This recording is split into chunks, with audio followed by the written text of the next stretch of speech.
From supposed lies about his drug-dealing past to his weirdly ironic support of a Republican president, Eazy-E's brief life was full of contradictions. The further you dig, however, the more complicated the rapper's life becomes.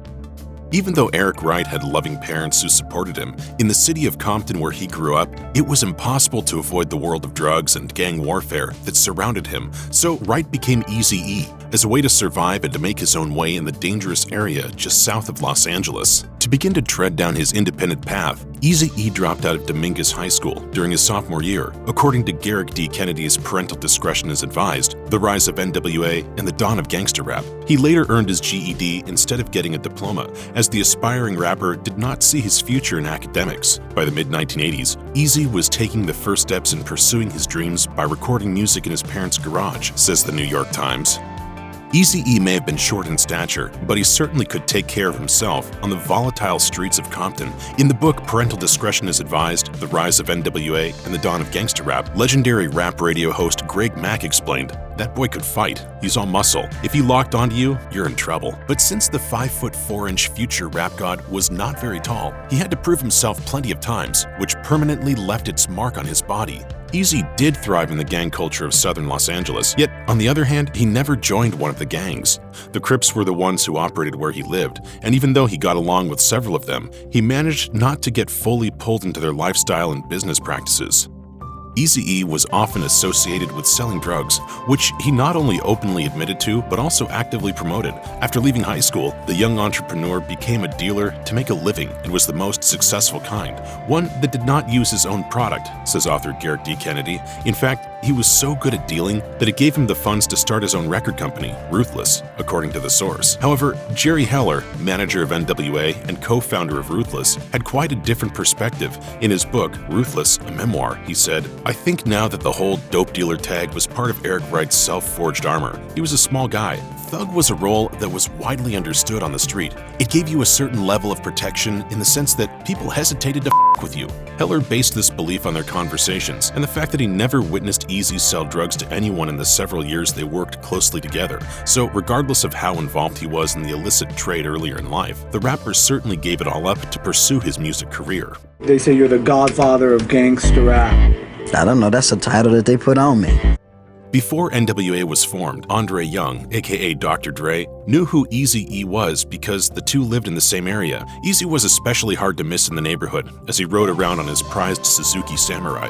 They weren't friends yet at this point, however. They were basically strangers, so neither had any idea that they shared such similar aspirations. That all changed once Eazy discovered Dre's mixtapes in a pile of records that were sold at a stall he frequently visited in search of new music, says author Garrick D. Kennedy. Afterward, Eazy was persistent in his attempts to reach out to Dre and collaborate with him. It was not long until the duo was recording beats in Eazy's garage. Over time, though, Eazy had bigger dreams than just making records at his home. So when Dre found himself locked up in jail, he called his new friend, and the ambitious rapper took advantage of the situation. According to the book Parental Discretion is Advised, Eazy told Dre, "Sure, I'll post your bail, but you gotta do something for me." Once Dre was free, Eazy was then able to convince him to begin work on the foundation of what would later become Ruthless Records. Eazy-E's success is often associated with the popularity of N.W.A., but the rap supergroup was not the only act that led his label, Ruthless Records, to become one of the greatest of all time. I had a little money, I put my money to, use, and I started a record company. That's not to say N.W.A. wasn't responsible for sparking it all, especially with their album Straight Outta Compton, reaching platinum status by 1990. Yet even after serious disagreements arose, leading to the departure of two major members, Dr. Dre and Ice Cube, Eazy still managed to make his label able to compete with the major studios. Eazy had help from his business partner, Jerry Heller, who knew the industry well after working with stars like Elton John and Pink Floyd. Together, the two were able to increase the value of Ruthless to nearly $30 million by the time of the rapper's death in 1995. Along with his own solo hits, Eazy's studio signed many other musicians, including Bone Thugs-n-Harmony and MC Ren. Through contracts Dre signed before he left, Ruthless was also still getting royalties from his work, according to Swindle magazine. It took a massive amount of dedication.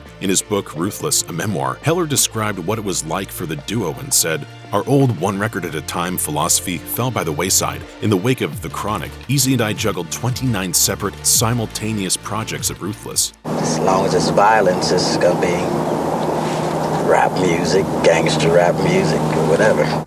Eazy-E has often been praised for his impressive business acumen and rap skills, but the entertainer had his flaws as well, including his addiction to sex. In his book Ruthless, a memoir, Jerry Heller explained, "Even before Ruthless kicked into high gear, he had multiple girlfriends. He was so smart in every other way. Women were his Achilles heel. I couldn't believe that a guy with so few other weaknesses indulged himself in such a huge one." Heller was far from the only one to comment on this very public aspect of Eazy's lifestyle. The rap group Blood of Abraham happily spent a lot of time with their new boss after signing with Ruthless, which according to Swindle magazine often meant partying at strip clubs or at one of Eazy's mansions. Sometimes they were accompanied by adult film stars as well. Eazy almost always brought someone home afterward.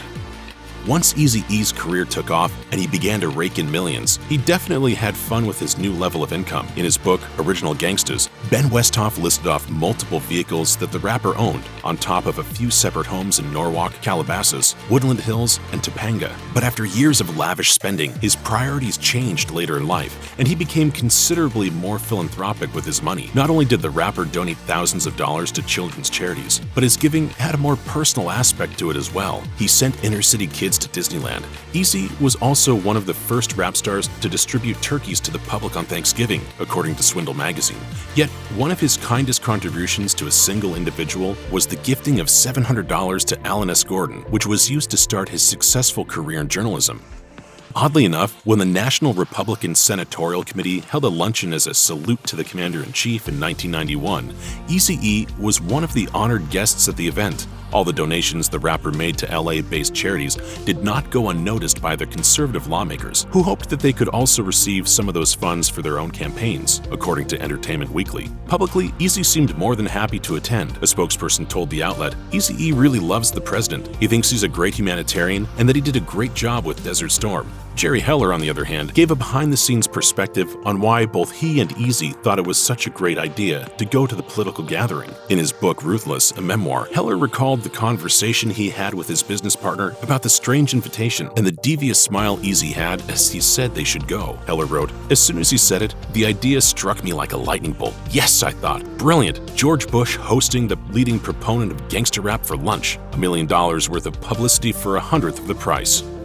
Among the various artists signed by Eazy-E was the all-female group H.W.A, short for with Attitude, who gained his attention after the release of their first record, 1990's Livin' in a House. According to AllMusic, the notorious rappers did not earn much in sales under their new label, especially since they only had one album, As Much Ass As You Want, released by Ruthless in 1994. But the group did spark a lot of controversy in the media, stemming from their lyrics and public behavior. As Jerry Heller revealed in his book, Ruthless, a memoir, behind the scenes, Eazy encouraged the lewd conduct of the performers and tried to use it to the label's advantage for better business deals. Heller wrote, "Eric used to unleash H.W.A on record executives." According to Heller, Eazy-E would also advise H.W.A to share and stone the record executives, which referred to Stone's infamous flashing scene in the 1992 film Basic Instinct.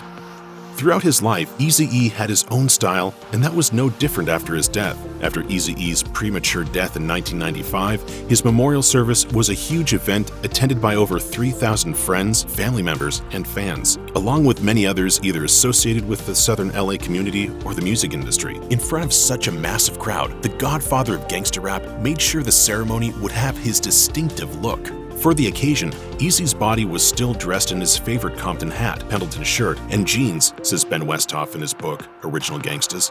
And while the rapper's funeral attire may not have been flashy, the same could not be said of his casket. Not only was the impressive coffin covered in gold, but Eazy-E was also buried with layers of white roses and lilacs.